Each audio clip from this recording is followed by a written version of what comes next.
Good morning, everyone, and welcome to Coffee with Casey. What we're going to talk about today is, yes, it's a changing market. Don't panic. There's still people that need to buy houses. There's still people that are moving in. There's still doctors coming to Nova. There's still high tech moving in. So, the market is still here. It's just changing. And what we need to learn now is we need to talk about the buyer pool, what it is, where you find it, how you benefit from it. So, because we can find our buyer pools, we had a $2 million house sell at $150,000 over list price. We had a 1.6 or 1.5 sell over list price. We have houses that are going for 100, 105, 110, $125,000 over list price. So this is currently in the month of July. Now I'm going to show you how the market has turned, what's going on in July, and how important finding this buyer pool is. So let me take you out right now. We're going to go surfing and look at our stats. 2020 through, let's call it June of 2022. On June of 2022, as that month was ending, the market was starting to seize up. So today we're going to talk about, where we are with that market. And, why I do these stats is for this reason. This is what everybody's looking at. This is smart charts. This is real estate. This is coming through the MRIS system. And you can see that it's giving us the June statistics, right? Well, June statistics don't do any good at all. That's like asking a charter boat fisherman, say, well, where are the fish? And he says, well, I don't know, last month they were over there. Well, that's not timely enough information. We need information that's happening right now. So let's take a look at the market. And I do all this just by hand, right? So this is the July contracts. These are the amount of contracts that were written in the month of July for 2017 through 2022. So you'll see, and I went back and did the math 3 times on this, they actually came in the same. 1,272 contracts were written in 17 and 18, 1,419. 1,700 contracts. Now that's basically because in the early spring, that is the pandemic. So I think by July, everybody's getting house on the market and the market was moving a little better. It seized up early, but as you can see, it kicked in by July. The 21st July in 2021 was awesome, strong, and the average is 1457. But you'll see that average is basically because 2020 and 2021 were so strong, right? So this month, now this is padded because this is the 28th of July, so we still have 4 days to write contracts. So I bumped this another 10% and it got up to 1,065 contracts. So what this is down 25%. So what you're gonna see is that, the under contracts and all of that fell 25%. They could report sales are down 25%. But you will see sales figures going down, and this is the first indicator that the contracts written were much lower this month than they were that month. Now, again, all of our homes sold, everything we put on the market is done. We did get premiums for most of them. We take this with a grain of salt. This just means you can't be stupid about what you're doing. So this is what we look at every month. This is the homes under contract. 78% of the homes were under contract in January, and then it progressively got down. And we know that 60% of the homes under contract, that is a seller's market, right? So we see how it's fallen out of the strong seller's market to a seller's market, to a neutral market, to now we're teetering on a buyer's market. Now, again, let me tell you, 7 million different markets in Northern Virginia alone. And that's because, the $600,000 to $700,000 price range in a South Arlington zip code is different than a $1.1 million to $1.25 million zip code in Vienna. So these are all different markets. A market is 1 square mile, has 7 or 8 different price levels, and has townhouses, condos, and single family detached. So there's 7 million markets in Northern Virginia. So, but in general, in Fairfax County, we are really getting close now to a buyer's market. All right. Now, again, as long as you're one of the smart ones, you're fine. We're going to sell, right? but we got to be smart about this. So contracts written versus withdrawals. So when you put your house on the market, historically, in 2017, 18, 19, in most years, 40% of the homes that were put on the market withdraw unsold. And we're going to talk about why, but bottom line is we don't want to be one of the 40%. That is demoralizing. It's a lot of hard work. It's no effort. It's frustrating.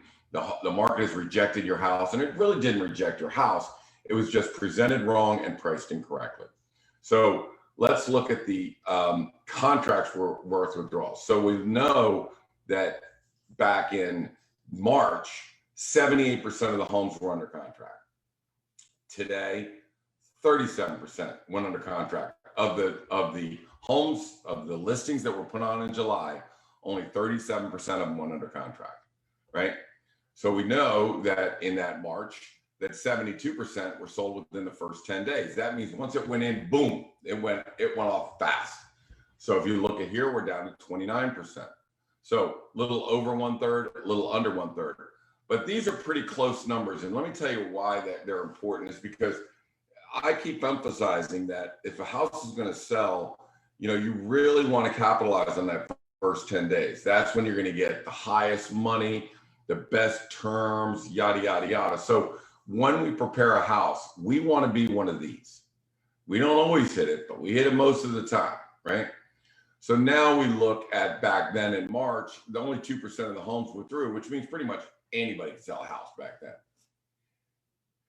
26% of the homes in Fairfax County withdrew last month unsold. So that number is rising. That will be at 40, maybe 50% pretty soon. That's why we have to know where our buyer pool is. So that's the bad news, folks. The good news is this. If you look at just a normal house, this is a 3,000 square foot home built in 1990, okay, Indiana. We start back in 2000, and this line here is value based on inflation. So we just add the inflation rate, and it grows with inflation. So as we can see, in 2005, it spiked, and then it came back down. It took about 2-3 years, but it came back down. And we know what happened here. We had a financial crisis, a banking crisis. But I'm gonna tip you off that right here, I found out something that changed everything that we do back in 2008. I hope I remember to say something about that, during the show. But right here, you can see it corrected. And then if it goes under that value, it comes back and then it goes a little over. So you can see it correcting itself to the value curve, right? Well, here's where you are right now. You're $275,000 to $350,000, depending on the house, over the value line. Does that mean it's coming back down? Not really. It is going to come down a little. It is going to adjust. And within 3 years, the blue line and red line will meet again. Okay. Now, the red line is going to be inflation is going to pump up. So the red line is going to rise a little bit. But I think the good news is for sellers is we are playing on the house's money. Okay. If you look right back in here, right at this time period, 2019, 2020, we're about on the value line. So what does that tell you? That it went up in the last 2 years, 25 to 30% higher than the value line, right? So we are playing on the house's money. So we don't get 1.374. If you got 1.325, you're still $225,000 above the value line. So when we talk to sellers, we need to be realistic about where we are and how we get to those highest numbers. Now, the homes that we sold in the last 2 weeks all did very well. All went over list price. All had plenty of, contracts, and so we can still make that happen. Let me get this off so I can see something here. Okay. All right. So today, what we're going to talk about is finding that buyer pool. What is the buyer pool? Why is it so important, right? So there are buyers out there for the house. We just need to find out where they are, right? So, there's a couple different ways that we do it. One is geographically. One is price-wise. the other is MLS, another is renters, another is neighbors. So, and the other is social media. So what we need to do is we need to analytically determine what the price is that your house should sell for. But remember, these contracts were in May and April and June. That is a different world. That is not today's world. So we look at that number. We look at where the list price was, because that's where the buyer pool was of the buyers that bought those houses. So we're looking for where the buyer pool is. So the first indicator is what list price did the home sell for that are similar years in age, size, right? So how much was it? Was it $1 million? Was it $1.1 million? Was it $1.2 million? I know they got 1.35, but where did they start? Where did they ask? Where was that buyer pool at? So, we need to find the buyer pool. Now, let me give you just real quick, a quick story about how the buyer pools are. We went fishing in the Outer Banks, and we went with an experienced captain, and we went out and we're fishing for tuna because tunas are biting. And so we're out there and all the rigs are set up for tuna. We'll catch tuna. Well, we only catch one tuna in 3 hours. And so they were there yesterday, but they aren't there today. And all of a sudden something happened on the radio up top, and the captain yells at the first mate. First mate's yelling at us, get your poles up. Everybody get the poles up. Everybody bring them in. So we're bringing them in frantically. And as soon as we get that last pole in the captain takes off. And I mean, he floors it. And we're moving, and the first mate is running around. And we know that something's going on. They found a school of fish somewhere. We're not sure what it was. But he finally slows the boat down, and we look over the rail, and there's 100 mahi-mahi dolphin, a green dolphin, huge.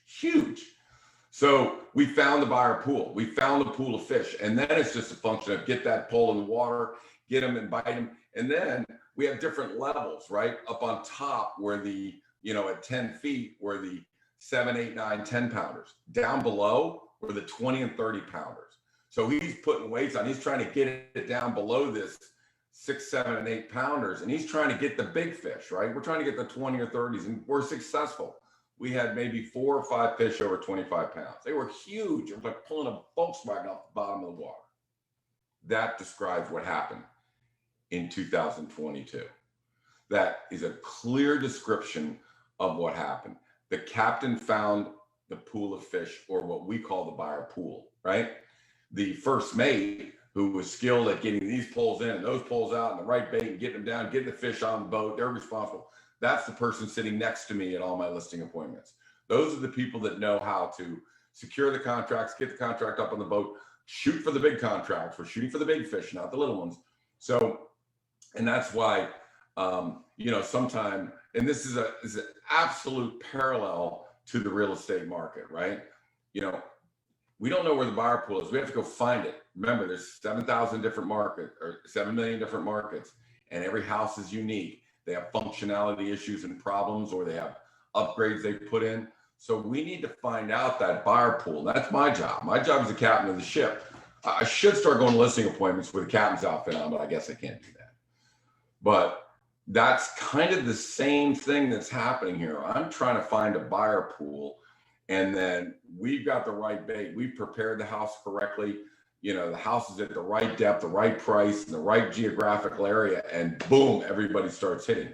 And that's why a $2 million house gets bumped up 150,000, 200,000, 300,000. That's why a $1.25 million house goes up so dramatically. So, because we found that buyer pool.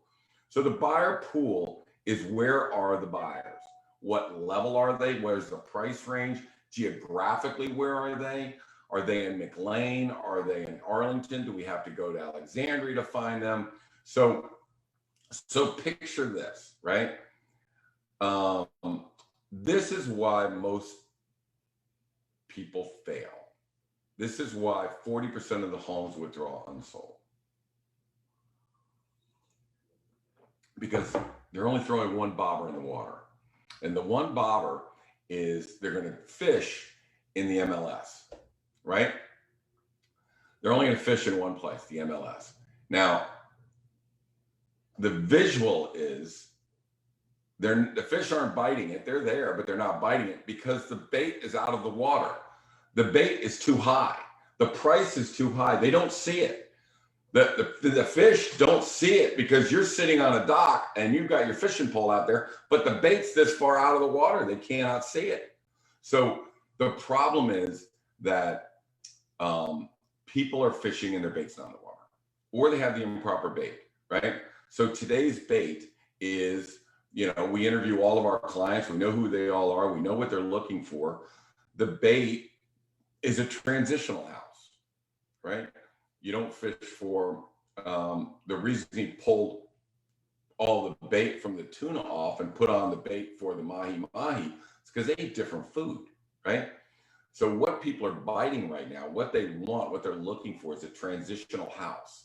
When they're online and the home shows like a traditional house, well, fish look at it, but they swim away. They're not interested.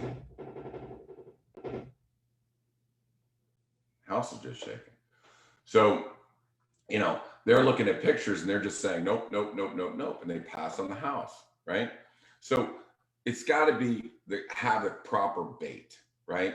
And the bait has to have these beautiful pictures. And the paint's got to be correct. And, everything's got to look good. And they got to have certain things that make it look transitional. It's not expensive, but that's what brings in the big fish. We're trying to get the big fish on the line, not the little fish. We're trying to get the big fish, right? So we prepare this, and a lot of times a seller or a realtor, and again, no, I don't want to cut anybody down. I mean, realtors really value listings. They want listings. They don't get a lot of listings. They want that listing. So they're willing to say, no, the house looks great. Well, no, it doesn't. It's not ready for a transitional buyer. And they'll price it wherever the seller wants. Well, Jim got 1.75 for his house. We should be at 1.75. No, you shouldn't. No, Jim's house was bigger, appraised more. It was in a different market. We need to find out where the market for your house is, right? And again, a lot of realtors are just excited to get the listing. And if that's what you want, that's what we'll put it on for. A sign in the front yard is great advertising. Just great advertising. I think a sign in the front yard stinks. If it doesn't have a sold sign on it, it stinks, right? It just means I failed to sell this house. But in the 90s, 2000s, 80s, realtors are taught that to get a sign, just get a sign in the front yard. Just get a sign in the front yard. Get your name out there. I think that's bunk. I want my name out. I want that sign in the yard for about 45 days and get it the heck out of here. Put a sold sign on it quick and let's go. So your job is to do this. So the MLS is a critical part of what we do. It's a critical part of the predictive analysis of finding the buyer pool. It's a big buyer pool. It's your main buyer pool. But if you're not in the water and you have the wrong bait, you're not catching any fish. You will withdraw the contract soon. So all we're trying to do is we're trying to make sure that we find the level of where are the buyer pool, where is the fish. We need to get the bait in the water where the fish can see it, right? Now, not only that, but that's your main thing, is to make sure that you are fishing in the right pond, that you have the right bait, that you're at the right level, okay? But we go beyond that. We throw thousands of bobbers in the water. We got bobbers in the water everywhere because you never know if your buyer for $1.6 million house, like he was, is sitting in a penthouse in New York, reading a Wall Street Journal, looking for a house in McLean, right? That's just one of my bobbers, man. We knew he was looking at McLean for the same price house we had in Vienna. We put it into his Facebook. We put it into his Wall Street Journal feed. Boom, he sees it. He loves it. He gets in a plane, comes down here and pays cash for it. That's the way it works. That's just one bobber. We throw out thousands of bobbers. So when you're throwing bobbers out in the water geographically and what the price is and where those are is extremely important. That's what we do for 7 days. So in 2020, I wasn't sure whether there was a buyer pool because we're in a pandemic and nobody's leaving their house. And is anybody going to buy these houses if we put them on? So we started doing a thing called predictive analysis. And the predictive analysis is take all of your marketing that you do to sell a house and move it back to the coming soon period. So launch your coming soon at a price that you anticipate the market is. So you think the buyer pool is there, you're fishing in that buyer pool, you think that's where they are, and then you have to watch and you have to wait. It's like putting your bait in a glass jar and throwing it in water, and you start getting pinged by buyers. If you're getting enough pings, then you're at the right time. If you get no pings, if you just hear crickets and nobody's trying to go after it, nobody's trying to touch it, nobody's calling you to see it, then you know that you're in the wrong buyer pool. You've got to adjust the buyer pool. So, you know, this is really no place for amateurs. This is extremely sophisticated on how you determine the price, prepare the house, test the price, get it in the right water, find the right buyer pool. So let me give you an example. Now I'm going to do this on the fly, right? So I'm going to give you an example of how we, you know, determine the buyer pool. So I'm going to share my screen and I'm just going to go live on the MLS. Okay, so I'm going to come in here and I'm going to jump on Bright MLS and show you real quickly how I know that the MLS buyer pool is there. Okay, so this is the MLS. This is where everybody's homes are stored.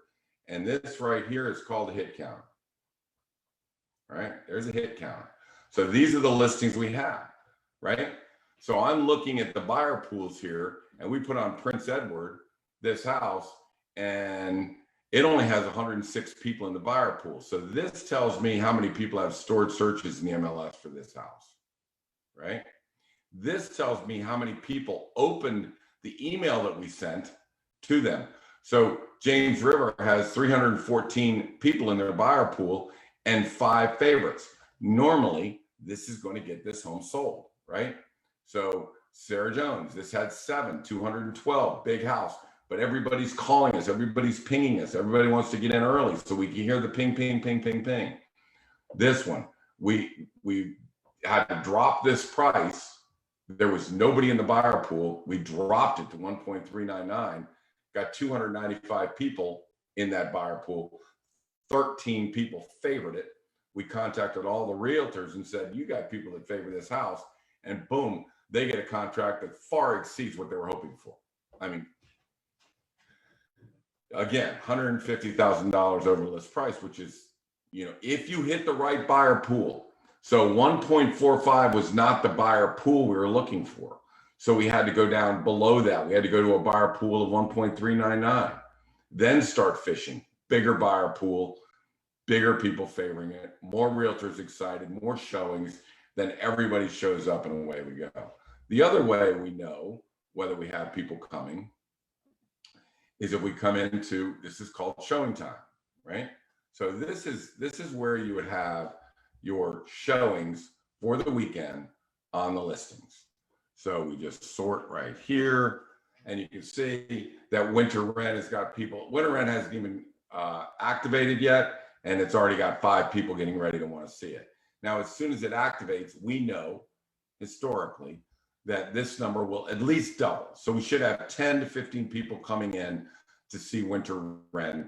We'll talk to Pam, how much traffic, who's pinging us. Should this house go on at this number, or should we reduce it? Now, I believe, if I'm not mistaken, we had this on a little higher. We weren't getting any showings. I did reduce it $50,000. Now it's got plenty of showings coming in. 5 turns into 10 as soon as we activate. So we feel confident that now we've hit the right buyer pool on this house, right? So basically all I did was find the buyer pool for this house. But how'd I launched it? Incorrectly, we would just hear crickets. Let me see if I can find this one. Let me see if I can find this one thing real quick here. Let me show you this. This is a perfect example. Finding the buyer pool.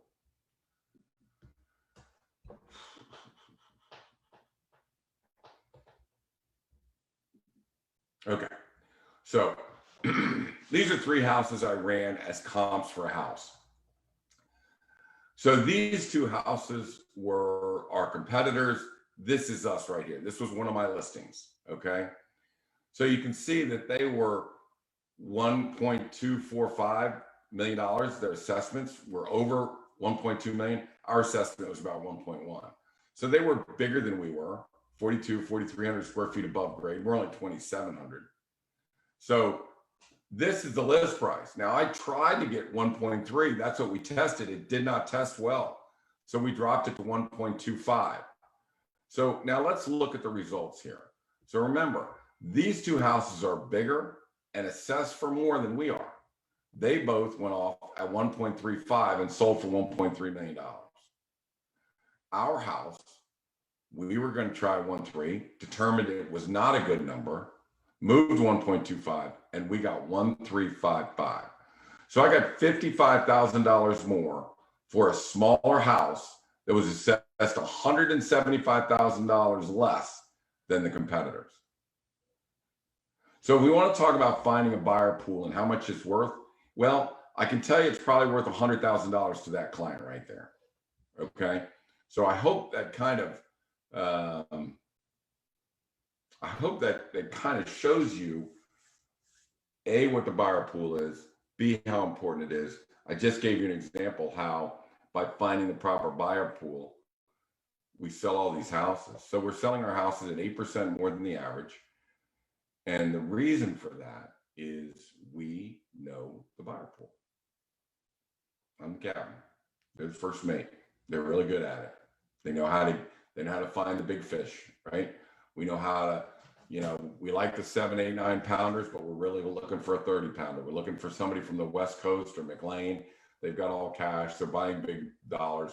When they see a house in Oakton, when they've been in McLean, then $1.6 million doesn't seem like that much money to them, right?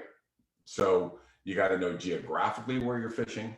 You got to know the price range where you're fishing. You got to be able to trust the agent that you're with. When they say there's no buyer pool. Now, some people, I will tell you that during Coming Soon, all they're trying to do is sell it themselves or within their own company. Now, I think that's not in the best interest of the sellers. Perfect example. We had a buyer that we just closed on. They said, I have a buyer for $1.8 million. I can, save commissions. I'll just do it for 1.8. And I explained, you really have to open it up to the whole market, to thousands of people to see who's willing to bid the most. And it finally sold for $2.2 million. So that's 400,000 more than the offer. So it is good sometimes if you can find some internal, to buy, but I'll tell you that if one of my agents says, I have a perfect buyer for this $1.35 million house, I would say, I'll see you on Monday at noon. Make sure you bring your highest and best offer, right? And it could be my daughter or my nephew or anybody. But the bottom line is, the only way we're going to know that what the house is actually worth today is by getting it in the right buyer pool, giving it time to soak. In other words, time to get down to those 30, 40, 50 pounders, those big money contracts, the 150,000 over list price, the 250, the 300,000 over list price. We need to give it time to sink. And that's why every time we throw something in the water, somebody will immediately get it. That Prince Edward you saw, somebody said, I'll give you 1.75 million for it, right? That's that first fish. That gets pinged right out of the gate. We're not looking for that. We need time to soak. We need time for it to get down, time to get into the layers where we can get some of the big fish on this and hopefully not get list price. It's funny. I just showed you that, the market's going down and it's going down and I'm still fighting for I'm not looking for list price. I'm still looking for something over list price. I'm looking for a bidding war because I know that there are good people out there and the competitors are overpriced. So that's not an option. We're the option. They're in our house. They're looking at our house. They're fighting for it. They'll go one after the other and bid it up. Now, I'm just going to say something really quick that if the house has been on for 30 days and everybody's taken a pass, we've done everything we could. We've had the buyers walk in and the fish has seen it and they've pinged it, but nobody wants it. The market has already marked it down $50,000. So it's time for you to move that price and get it down because now all your contracts are coming in low. So the best thing to do, get it into a fresh new buyer pool, let those buyers take a swing at it. And before you know it, they're bidding it right back up. My name is Casey Samson. You've heard this has been Coffee with Casey. I'll be here every Thursday now from 10:30 because I got something to do at 11 o'clock every Thursday now. So we will see you again next week. This has been how to find the buyer pool. Very, very important.